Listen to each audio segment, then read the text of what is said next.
I returned home after spending an extended 2 months at my parents' house following the birth of my baby. But what awaited me there was a situation I couldn't believe. You and I are divorced. Please leave this house. Unbeknownst to me, my husband had filed for divorce while I was away. Another woman had already made herself at home, claiming my space. Even my mother-in-law took their side, erasing me from the picture. They treated our newly born daughter as if she were an inconvenience, without even seeing her once. In an instant, I was pushed out of their lives. But I know one thing, their future is anything but bright. My name is Cecily, and I'm 32 years old. I have been married to my husband for 3 years. Currently, I'm 9 months pregnant, with 2 months left until my due date.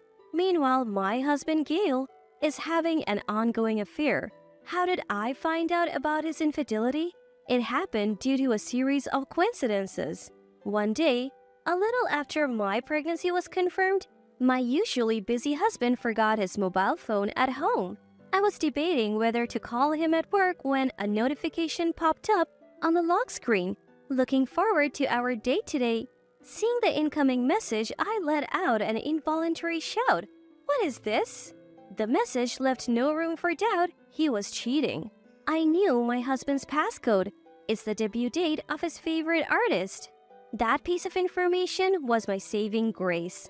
I unlocked the phone and opened the messaging app. The conversation with his affair partner was pinned to the top, signaling her importance to him. The woman's name seemed to be Rilana. And there they were, exchanging love notes on a daily basis. Looking back through the chat history, their relationship started a year ago. Apparently, they first met on a dating app. Somewhere along the line, it escalated into something extraordinary. I was so shocked, my hand trembled holding my phone. "Gail, how could you?" My emotions are in turmoil, swinging between sadness and disbelief. The thought of divorce flashes across my mind, but I'm pregnant with Gail's child. It's unthinkable that this child could grow up without a father. But can I really turn a blind eye to Gail's affair? What if he continues this relationship even after our child is born? The worst-case scenario sends shivers down my spine. Overwhelmed by severe nausea, I hurriedly rushed to the bathroom. I have been suffering from morning sickness lately, spending most days lying down. Unable to eat properly, I'm mentally and emotionally drained. I don't have the energy to confront Gail about his affair. Raising my voice could negatively affect the baby. After much thought, I decide to ignore Gail's cheating. Of course, I'm anxious.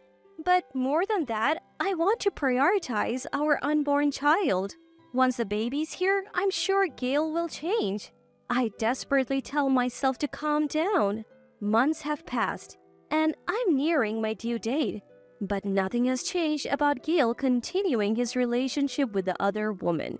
Tonight, he came home after 11 p.m. I was already on edge and I couldn't help but raise my voice. "Gail, isn't it too late? I'm almost at full term, you know." He responded with an annoyed tone. What can I do? I have work, you know. "That may be true, but even cleaning the bathroom is hard with this belly. Could you help out a little?"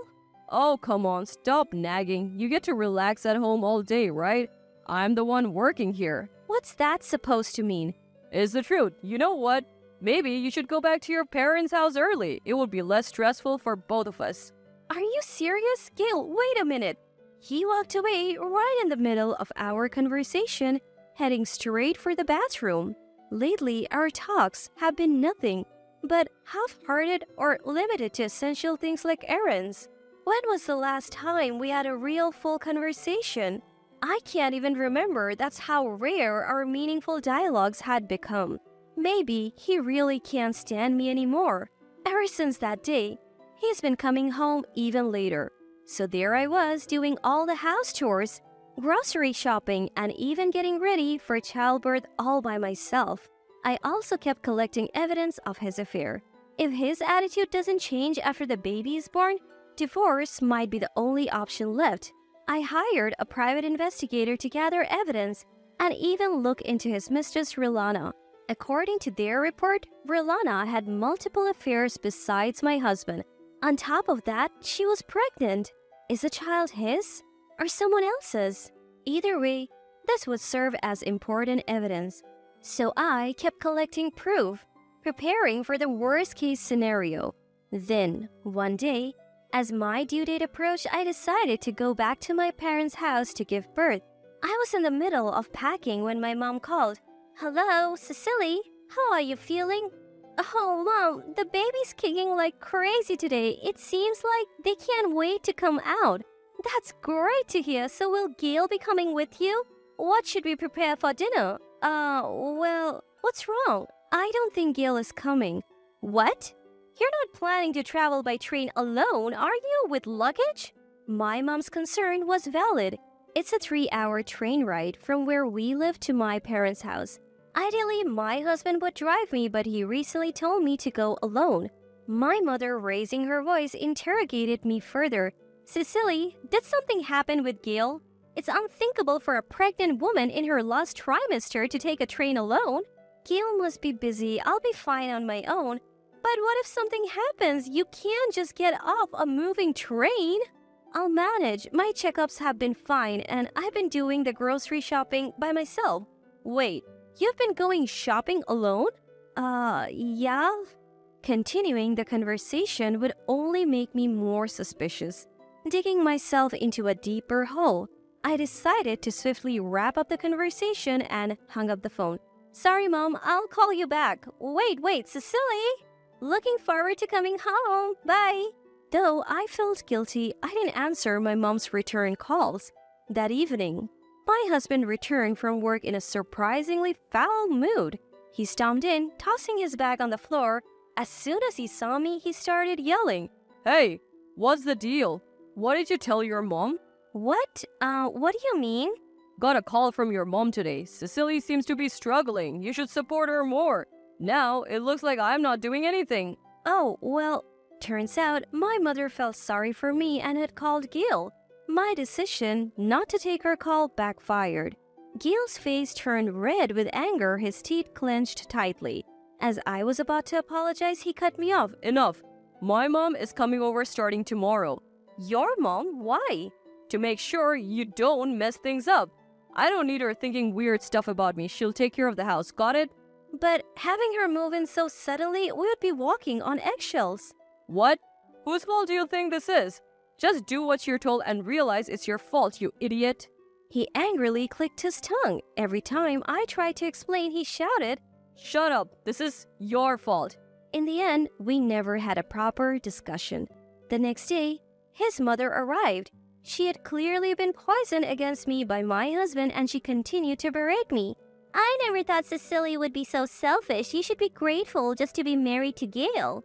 "You don't understand. There is a reason." "What don't I understand? Because of you? My son has a bad image in your mother's eyes.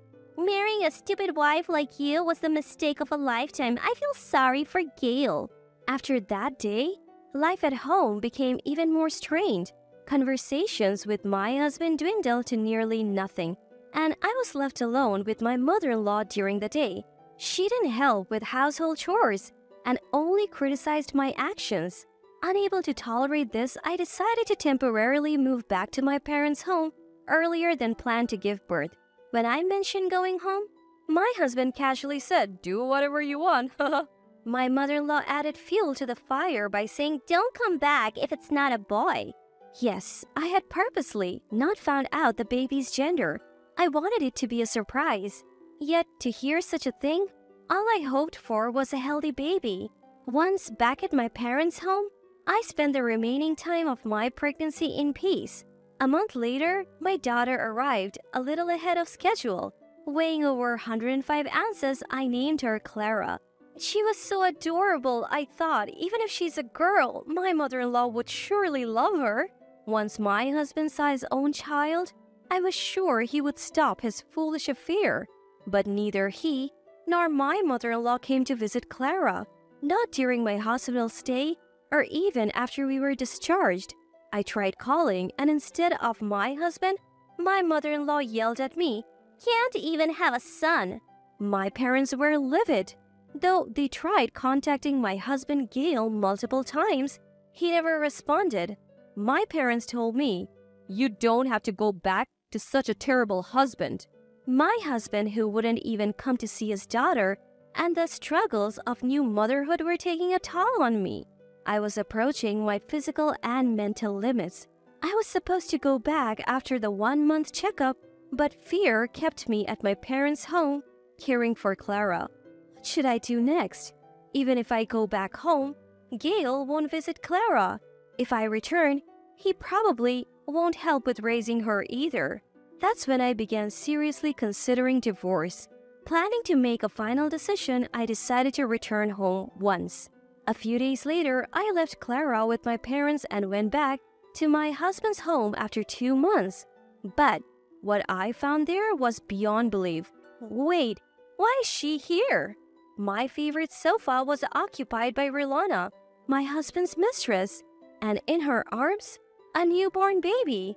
That's when I remembered that Rilana was also pregnant. Mother-in-law was cooing. Boys really are adorable, aren't they? Upon noticing me, she opened her mouth sarcastically. Oh, Cecily, what brings you here? Mother-in-law? Mother-in-law, drop it, would you? I have already set up a new daughter-in-law. A new daughter-in-law? Yes, Gil's girlfriend. Rilana gave birth to a boy and she's far better than you. I was speechless, hearing mother-in-law say that so blatantly.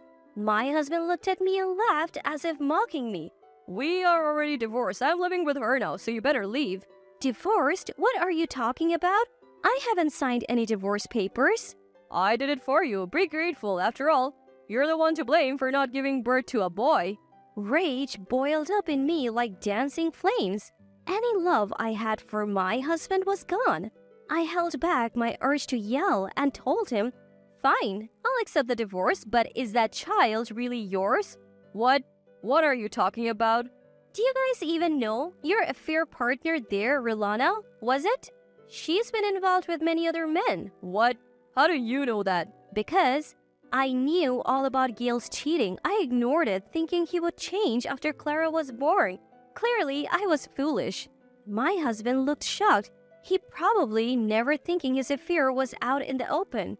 He was visibly disturbed by how easily I accepted the divorce. I coldly told him, "Divorcing you is a wish come true for me, but in return, stay out of my life. Clara and I will live on our own. And let's forget you were even a father. Oh, and I expect full alimony in the divorce settlement. Got it? That includes from Rilana." Hold on. What do you mean Rilana has other partners? Is this true? Yes, it's true. I had a detective look into it.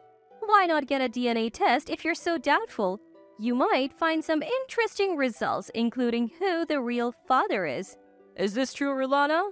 Rilana looked away uncomfortably at his questioning. Answer me. Well, that's what you get for a relationship that started on a dating app. Unable to bear it any longer, my husband turned to me and began to plead. Oh, wait, hold on. If that's the case, I'm fine raising a child that's ours. I don't have any obligation to raise someone else's kid. Shut up. Trying to act like a father now? You've got to be kidding me. Everyone in the room shuddered at my raised voice. You never lifted a finger to help me while I was struggling through pregnancy. Don't even start with your nonsense. I have completely fallen out of love with you. I can't stand the sight of you. Don't ever show your face in front of me and my child again. Amidst my own heavy breathing, I hurriedly packed up my belongings. Ignoring my husband's calls, I walked out of the house. Later, I contacted a lawyer to claim alimony in the divorce court against my ex-husband and his affair partner. I also demanded child support from him and made sure he paid it all at once. After some time, I received news from Gail about the DNA test results. As expected, the child born from Rilana wasn't his. Confronted with these results, she had this to say, "All I needed was someone with money." Turns out, she never loved Gail. As soon as the truth came out, Rilana took the child and disappeared. Mother-in-law was furious about the whole situation. She's demanding Gail to bring me back, and he has been flooding my phone with messages. My mom wants you to come back. She's throwing fits every day, wanting a grandchild. Help me out. I promise I'll never cheat again. Please, forgive me. His messages, full of empty promises, left me unimpressed. Naturally, I have no intention of going back. Whatever their reasons, I have decided never to see them again. Now, I am back at my parents' home, struggling through the early stages of motherhood with their support. It's tough, but every day, I find joy in my daughter's growth. There may come a day when my daughter will miss having a father, but I hope to shower her with so much love that it will erase any sadness she might feel.